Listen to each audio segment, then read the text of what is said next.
On retrouve de plus en plus de samples dans les compositions ces dernières années, et évidemment, même si ça a toujours eu lieu dans le rap par exemple, on voit des chansons de plus en plus connues être utilisées pour ramener des auditeurs à des sonorités ancrées dans leur mémoire. Par exemple, c'est le cas avec Barbie World de Nicki Minaj et Ice Spice, qui ont repris un énorme hit des années 2000 qui s'appelle Barbie Girl de Aqua. Évidemment, les samples c'est super intéressant pour ce côté nostalgique parce qu'on utilise, on va dire, du répertoire commun, donc on sait déjà que certaines mélodies marchent et sonnent.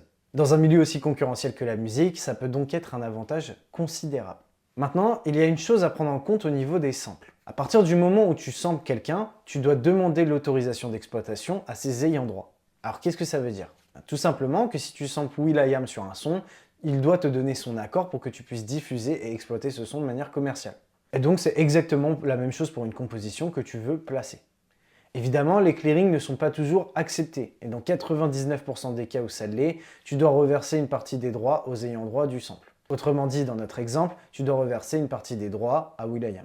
D'ailleurs, avec Tariq, on en parle de manière plus précise et on t'explique comment clear un sample dans la formation composition qu'on a récemment développée.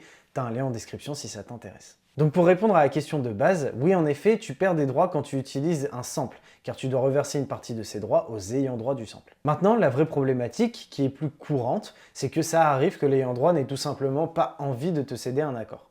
Bon alors ça peut être pour plein de raisons, hein. Soit il aime pas le son, soit il aime pas l'artiste qui veut utiliser le son, ou alors il aime pas le genre, ça arrive souvent.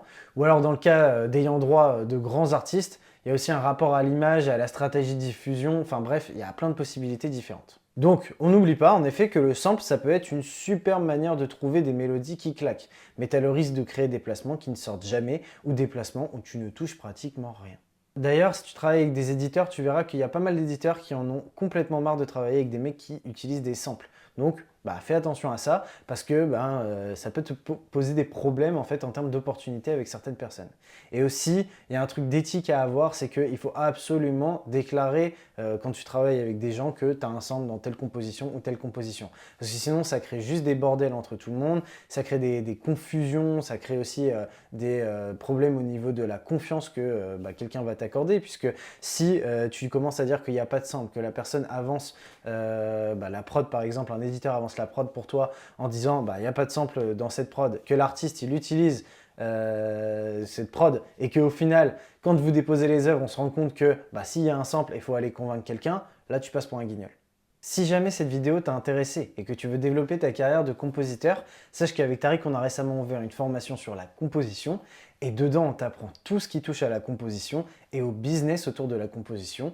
Je te laisse un lien en description. On s'est vraiment appliqué pour t'apporter un max de valeur et d'informations qualitatives dans le but de t'aider à développer au mieux ta carrière. Sinon, n'oublie pas de laisser un like, de t'abonner et surtout de laisser un commentaire si tu veux que je continue à poster des vidéos sur cette chaîne pour t'apporter un maximum d'informations sur la composition.